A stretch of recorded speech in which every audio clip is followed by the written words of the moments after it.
Hello again. Right.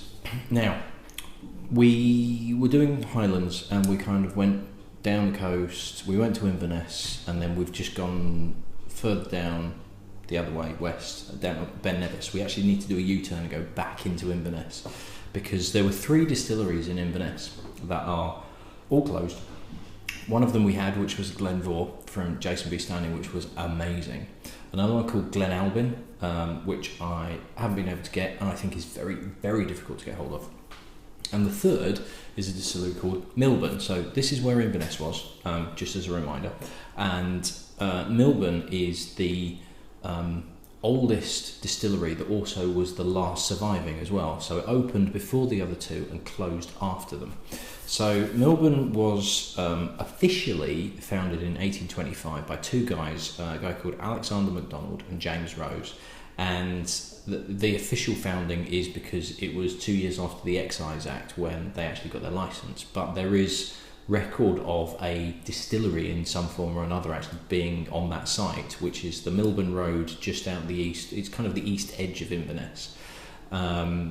There's record of a distillery being on this site from about either 1805 and 1807. So not long after they got the licence, they actually then went into liquidation because they had obviously cocked it up. And in 1853, it was turned into a corn mill by a guy called David Crap. I forgot. Not David Crap. David. I've forgotten. I think it was David Rose, but that was James Rose. I don't know. It's David somebody. Anyway, this David fella turned it into a corn mill, but his son converted it back into a distillery in 1876. In 1892, it was bought by Andrew Haig and Company, which is the Haig brand, and in 1935, it eventually became part of a company called Booths, who became called somebody else, who became Scottish Distillers, who became DCL, who became Diageo. So essentially, from 1935, it has been owned by Diageo, or whoever, they became Diageo, became part of that behemoth.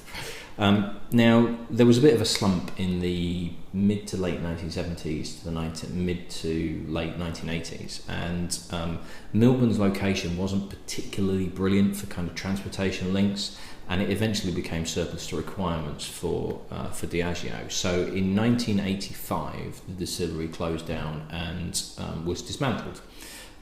So it is very, very hard to get hold of a Millburn in any way, shape or form. So this particular one is as close to an official bottling as you're going to get, because this is part of Diageo's rare malts selection, which was cask strength bottlings from closed distilleries or distilleries that Diageo owned that didn't do official releases. And it was a way of them to be able to go, right, here's some bottlings of it. So it wasn't necessarily a single cask as such. The majority of them were, and they were like numbered casks, and they were released at cask strength. So this is what the bottle looks like. The last price I could find for it was on Whisky Auctioneer, where it sold for 400 quid. So it ain't cheap. So I'm very, very lucky to get this, and I'm very, very grateful to Andrew P. Butler, who supplied this sample. Very, very generous, because this is the 35-year-old Millburn. This was distilled in 1969, bottled in, can't actually figure out the maths, bottled 35 years later. It's released at cask strength of 51.2%, and this is, as the technical term this is rare as rocking horse shit. So I am very, very lucky to have this. Likewise with Andrew's Ladyburn, I was extremely lucky to have that. And likewise with the Glenvore from Jason B. Standing, I was very, very lucky to have that. Now the Ladyburn and the Glenvore both were amazing, so I have really got my hopes up for this, and I hope this is good. I really do hope this is good. What I haven't got is any water, so bear with me a second, just in case. Although I'm thinking at 51% of 35 right, I probably won't need to, but you never know. You never know. I might need to put a couple of drops in, but we shall see. So, at the moment, the site of the distillery is apparently now a Premier Inn. So it's, it's really suffered at ignominy. So a nice deep, really lovely kind of amber colour, a proper amber as well. You could pretty much solidify that and stick a mosquito in it and then make Jurassic Park out of it. It's a beautiful colour. It's probably highly likely that they've not added colouring or anything like that, because I really don't think they do anything like that with this. Bloody well wouldn't hope so anyway. Now there's a nice gentle smokiness to it, but there's a weird vegetal note to it as well. It is slightly vegetal, like a Pinot Noir wine has this kind of weird, kind of farmyardy character, which can put some people off. It's a bit of a weird kind of aroma to have, and this has got a slight element of it. There is a very, very slight kind of farmyardy vegetal feel, along with very subtle smokiness, and a weird, almost like it's like a spearmint. You know, soft mints, Treebor soft mints, and there's the white ones that are just your standard mint, and then you get the blue ones, the really weird coloured, bright blue ones that I'm sure are spearmint. It's not peppermint, I'm sure they're spearmint. And it's got an element of that, and there's loads on this nose, but it's really odd flavours. Odd flavours, odd aromas. It's really, they're quite distinct, but they're really unusual. It's kind of farmyardy and minty and smoky and sweet and malty. And they're all individual, they're marrying quite nicely, but you can really pick them out quite distinctly. Right, here goes.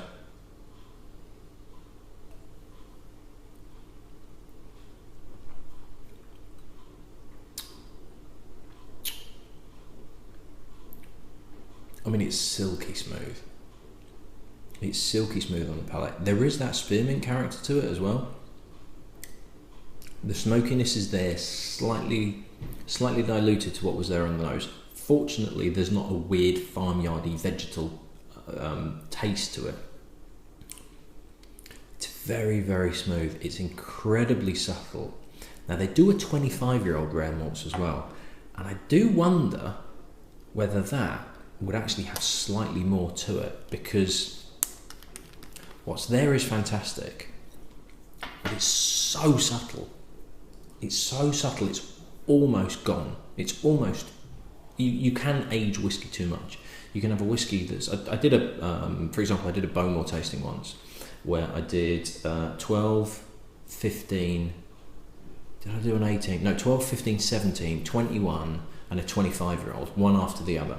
And the 12 was really good, the 15 was fantastic, the 17 was amazing, absolutely amazing, and then the 21 and the 25 were good, but they just didn't quite have the spot on balance that the 17-year-old was.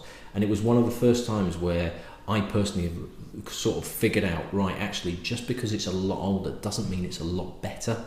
And I think Joe Ellis on Whiskey Wednesday, if you go back to have a look at Whiskey, if you're not watching Whiskey Wednesday, you should be anyway. Likewise, if you're not watching Scotch Test Dummies, you bloody well should be. If you're not watching a couple of new guys, Trenny and C, two American guys, they're actually really good. They do some quite interesting stuff. If you're not watching Mortimer Mike, you bloody well should be as well. But Joe Ellis on Whiskey Wednesday did a run of Highland Parks, because he'd got a set of miniatures, and it was, God, what was that? Was that the 12, 15, 18, 25 and 30 or something like that? And essentially it was like the 25 was absolutely amazing, and then he did the 30 and it wasn't quite as good as the 25 because it had just aged slightly too long. And I wonder whether the 25 Millburn has got more to it that would lift everything up even more than this. This is really good, don't get me wrong, this is a fantastic whiskey, but there are flavours in there that just, they feel like they're slightly subdued, that just, it's almost like you can tell that they're just slightly past their best.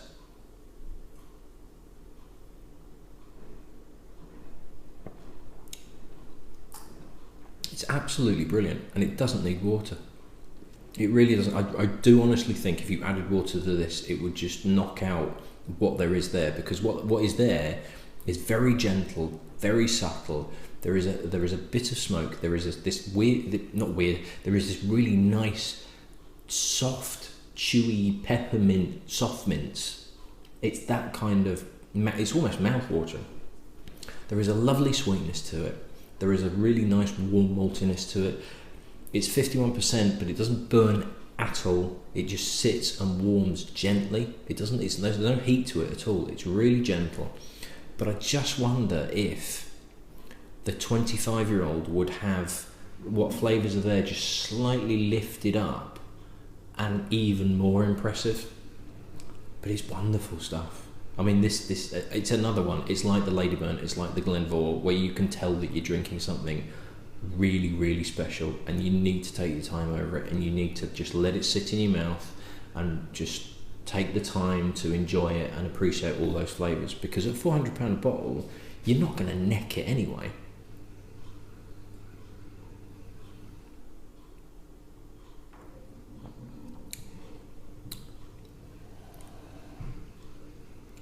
The smokiness comes through on that one.